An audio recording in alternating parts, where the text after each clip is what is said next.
Bismillah. Assalamualaikum warahmatullahi wabarakatuh. Alhamdulillah wa syukrulillah wa la hawla wa la quwata illa billah. Asyhadu an la ilaha illallah wahdahu la syarikalah wa asyhadu anna Muhammadan abduhu wa rasuluhu la nabiyya wa la rasula ba'da. Segala puji bagi Allah, salawat beriring salam mari kita aturkan kepada uswah hasanah kita, yaitu Nabi Muhammad sallallahu alaihi wasallam yang senantiasa kita ikuti sunnah-sunnahnya. Oke, baik teman-teman, pada kesempatan yang berbahagia ini ya perkenankan saya Ilyasyah dari Prodi Hukum Ekonomi Syariah Universitas Muhammadiyah Magelang ya, sedikit mempresentasikan tentang bid'ah dan sunnah dalam pandangan Muhammadiyah. Ya, seperti kita ketahui bahwa bid'ah dan sunnah saat ini itu menjadi sebuah tema yang sangat kontroversial ya, yang tidak jarang itu bisa menimbulkan pro dan kontra di tengah masyarakat. Sebagian kelompok dan aliran memahami bid'ah dan sunnah sebagai hal yang bersifat pasti dan tidak menerima ruang ijtihad serta interpretasi lain, sehingga akibat dari pemahaman ini adalah banyak terjadi kekacauan dan kerancuan pemahaman di tengah masyarakat. Nah, Muhammadiyah sebagai persyarikatan yang bergerak di bidang dakwah itu mempunyai pandangan terhadap bid'ah dan sunnah itu sendiri. Nah, terminologi tajdid ya dalam Muhammadiyah itu selain bermakna sebagai pembaharuan itu juga bermakna pemurnian atau purifikasi ya. Namun purifikasi yang dilakukan oleh Muhammadiyah tidak bersifat tekstual, yang cenderung bersifat kaku ya, sehingga langkah-langkah purifikasi yang dilakukan oleh Muhammadiyah tidak dilakukan dengan cara yang frontal dan radikal ya. Akan tetapi Muhammadiyah mengambil langkah yang persuasif, arif, bijaksana dan bertahap, yang kemudian inilah yang biasa disebut oleh Muhammadiyah sebagai dakwah kultural. Nah, hal ini itu yang akan kita bahas dalam makalah kali ini gitu. Nah, bid'ah ya. Pengertian bid'ah ya. Bid'ah menurut bahasa itu diambil dari kata bid'ah, yaitu mengadakan sesuatu tanpa ada contoh ya. Allah berfirman, Badi'us samawati wal ard ya. Allah itu pencipta langit dan bumi dalam Quran surah Al-Baqarah ayat 117, yang artinya adalah Allah yang mengadakan tanpa ada contoh sebelumnya ya. Juga firman Allah dalam Quran surah Al-Ahqaf ayat 9 ya. Qul ma kuntu bid'am minar rusul ya, katakanlah aku bukanlah rasul yang pertama di antara rasul-rasul ya. Maksudnya adalah aku bukanlah orang yang pertama kali datang dengan risalah ini dari Allah Subhanahu wa taala kepada para hambanya. Bahkan telah banyak sebelumku dari para rasul yang telah mendahuluiku. Dan dikatakan juga ya bahwa fulan mengadakan bid'ah ya, maksudnya memulai satu cara yang belum ada sebelumnya. Dan perbuatan bid'ah itu ada dua bagian ya. Yang pertama, bid'ah dalam adat istiadat atau kebiasaan ya, seperti adanya penemuan-penemuan baru dalam bidang iptek ya, ilmu pengetahuan dan teknologi ya, termasuk juga penyingkapan ilmu dengan berbagai macam-macamnya ya. Hal ini diperbolehkan karena asal dari semua adat istiadat atau kebiasaan adalah mubah. Nah, kemudian yang kedua itu ada perbuatan bid'ah dalam ad-din atau Islam. Nah, hukumnya ini haram ya, karena agama itu merupakan sesuatu yang tidak dapat diubah-ubah ya, karena Rasulullah Shallallahu Alaihi Wasallam bersabda, barang siapa yang mengadakan hal yang baru atau berbuat yang baru di dalam urusan kami ini yang bukan dari urusan tersebut, maka perbuatannya itu ditolak atau tidak diterima. Nah, dalam riwayat lain juga disebutkan, barang siapa yang berbuat suatu amalan yang bukan didasarkan urusan kami, maka perbuatannya itu ditolak. Nah, kemudian selanjutnya ada macam-macam bid'ah. Nah, di sini ada dua. Yang pertama bid'ah qauliyah i'tiqadiyah ya, yaitu bid'ah perkataan yang keluar dari keyakinan ya, seperti ucapan-ucapan orang Jahmiyah, Mu'tazilah, Rafidhah serta semua firqah atau kelompok yang sesat sekaligus keyakinan-keyakinan mereka. Kemudian ada bid'ah fil ibadah ya, yaitu bid'ah yang di dalam ibadah, seperti beribadah kepada Allah dengan sesuatu yang tidak disyariatkan oleh Allah. Bid'ah fi ibadah ini dibagi menjadi beberapa bagian, yaitu bid'ah yang berhubungan dengan pokok-pokok ibadah, yaitu mengadakan satu ibadah yang tidak ada dasarnya dalam syariat Islam, seperti mengerjakan sholat yang tidak disyariatkan, kemudian puasa yang tidak ada syariatnya, atau mengadakan hari-hari besar yang tidak disyariatkan. Kemudian ada bid'ah yang bentuknya menambah-nambah terhadap ibadah yang disyariatkan, ya seperti menambah rakaat kelima pada sholat duhur ataupun asar. Nah, kemudian selanjutnya ada bid'ah yang terdapat pada sifat pelaksanaan ibadah, yaitu menunaikan ibadah yang sifatnya itu tidak disyariatkan, seperti membaca zikir yang disyariatkan dengan berjamaah dan suara yang keras, ya kemudian membebani diri dalam ibadah sampai keluar batas. Nah, kemudian ada bid'ah yang bentuknya mengkhususkan suatu ibadah yang disyariatkan tapi tidak dikhususkan oleh syariat yang ada, seperti mengkhususkan hari dan malam nisfu Sa'ban untuk siam dan qiyamul lail. Ya memang dasarnya siam dan qiyamul lail itu disyariatkan, ya akan tetapi pengkhususan waktunya itu tidak ada dalil yang kuat. Nah, kemudian selanjutnya ada pengertian sunnah, ya.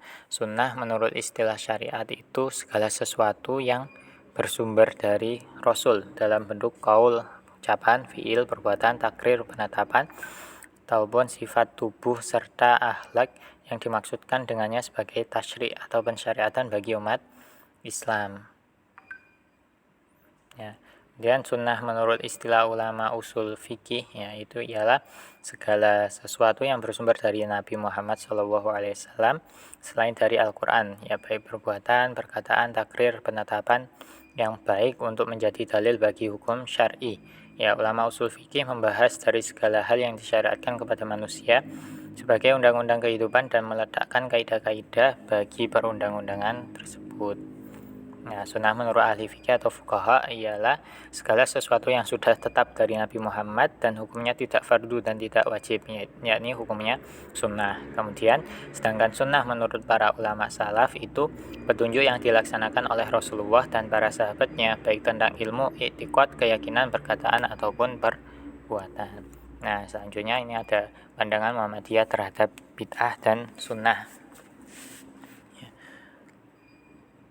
Nah, Fajar Rahmadani dalam tulisannya di jurnal Kalimah berjudul Konsep Bid'ah Perspektif Muhammadiyah, Kajian Fatwa Majelis Tarjih dan Tajdid, ya, volume 18 nomor 1 Maret 2020, itu memberikan 4 poin, ya, tentang bid'ah menurut Muhammadiyah.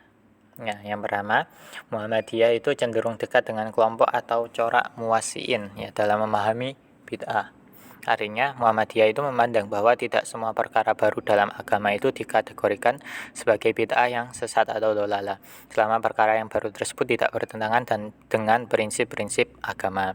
Kemudian selanjutnya, dalam menyikapi perkara-perkara baru dalam agama yang tidak dijelaskan secara eksplisit dalam Al-Quran ataupun hadis, Muhammadiyah berusaha untuk membedakan antara ibadah yang bersifat khusus mahdoh ataupun ibadah yang bersifat umum atau ghair mahdoh. Nah, kemudian selanjutnya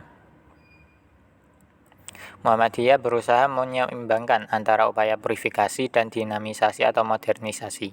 Nah, di bidang akidah dan ibadah, tajdid bermakna purifikasi atau pemurnian, yaitu mengembalikan akidah dan ibadah kepada kemurniannya sesuai sunnah Nabi. Nah, sedangkan dalam bidang muamalah duniawiyah, tajdid berarti mendinamisasikan kehidupan masyarakat dengan semangat kreatif dan inovatif sesuai tuntutan zaman. Nah, kemudian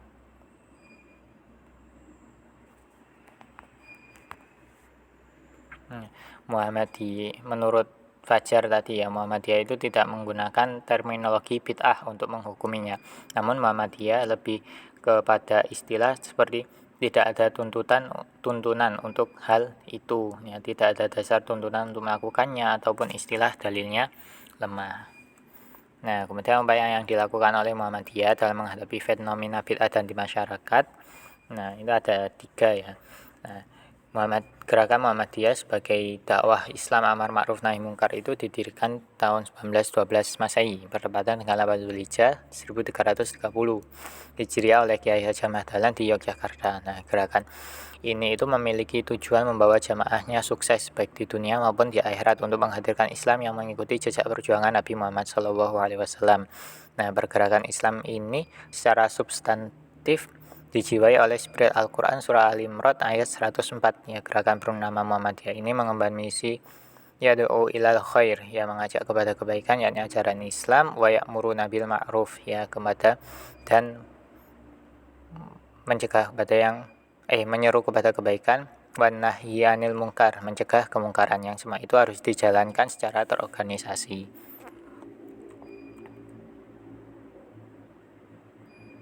Nah, Muhammadiyah Islam tanpa TBC ya. Agama Islam yang diperjuangkan Muhammadiyah adalah bersih dari TBC, tahyul, bid'ah, dan khurafat. Ya. Tahyul artinya menghubung-hubungkan keadaan yang janggal dengan sesuatu yang tidak ada dalil baik dalam Al-Quran maupun hadis. Ya, kemudian bid'ah merupakan amalan baru yang diadakan dalam urusan agama Islam yang belum pernah ada contoh dari Rasul sebelumnya. Nah, sedangkan khurafat itu meyakini dan mempercayai cerita bohong, kisah, atau dongeng yang tidak sesuai dengan daya pikir atau nalar yang benar sehingga dapat menyesatkan akidah seseorang. Nah, itu kemudian Islam yang murni, ya maka tujuan Muhammadiyah itu untuk menjadikan dakwah yang mengajak kepada kebaikan dan berusaha dengan sebenar-benarnya untuk memasukkan agama Islam yang murni yang bisa dipraktekkan dalam kehidupan sehari-hari. Nah, Muhammadiyah itu meyakini bahwa segala amal perbuatan kita itu dilihat oleh Allah dan akan diminta pertanggungjawaban di hadapannya kelak. Oleh karena itu, dalam kehidupan sehari-hari warga Muhammadiyah itu harus bisa memberikan contoh Rasul dengan mencerminkan kepribadian yang baik, kemudian bisa dijadikan teladan dan uswah hasanah bagi umat Islam. Nah, kemudian dasar pandangan Islam, ya ini ada 5 ya, prinsip-prinsip atau dasar-dasar pandangan Islam dalam gerakan Muhammadiyah yang disebut sebagai cara bertarjih, yaitu mengamati, mempelajari, menetapkan hukum suatu persoalan sesuai dengan dasar ajaran Islam, yakni Quran dan hadis. Dari tinjauan ilmu sains dan teknologi menurut Fatur Rahman Jamil, itu kerangka metodologis atau dasar pandangan Islam meliputi masalah agama, dunia, ibadah, sabilillah, dan kias. Ya. Pertama, masalah agama. Ya, agama yaitu ajaran Islam yang diwahyukan oleh Allah kepada Nabi Muhammad, ya berupa apa saja yang diperintahkan dan apa saja yang dilarang serta tuntunan untuk manusia agar bisa menjalani keselamatan hidup di dunia dan di akhirat sesuai dengan Al-Quran dan hadis. Ya, kemudian yang kedua itu masalah dunia. Rasul bersabda, kalian lebih mengetahui masalah duniamu, yakni segala urusan yang Nabi tidak diperintahkannya, yaitu urusan-urusan atau pekerjaan-pekerjaan yang sepenuhnya kebijaksanaan diserahkan kepada manusia atau kepada kita. Ya, kemudian yang ketiga masalah ibadah, yaitu menjalankan apa yang diperintahkan dan menjauh apa yang dilarang oleh Allah Subhanahu wa taala. Ya, selain itu mempraktikkan segala sesuatu yang diridhoinya dalam kehidupan sehari-hari dengan cara mendekatkan diri atau bertakarrub kepada Allah.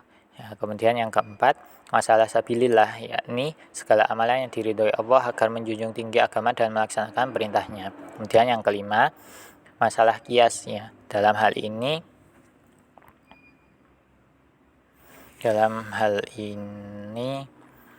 Al-Quran dan hadis adalah dasar hukum mutlak dalam agama Islam, ya, seperti yang sudah dilakukan para alim ulama salaf dan khalaf terdahulu dalam menghadapi masalah yang ada, sangat dianjurkan untuk dilaksanakannya.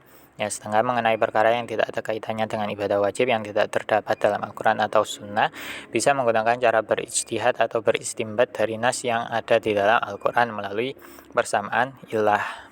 Nah, dari penjelasan tersebut, Muhammadiyah mempraktekkan paham keagamaannya dalam kehidupan nyata. Ya, Muhammadiyah juga mempraktekkan apa yang terkandung dalam Al-Quran dan hadis dalam kehidupan bermasyarakat, sehingga sampai saat ini berkembang pesat dan memiliki aset yang sangat besar dalam bidang pendidikan, kesehatan, dakwah, kemasyarakatan, dan lain sebagainya.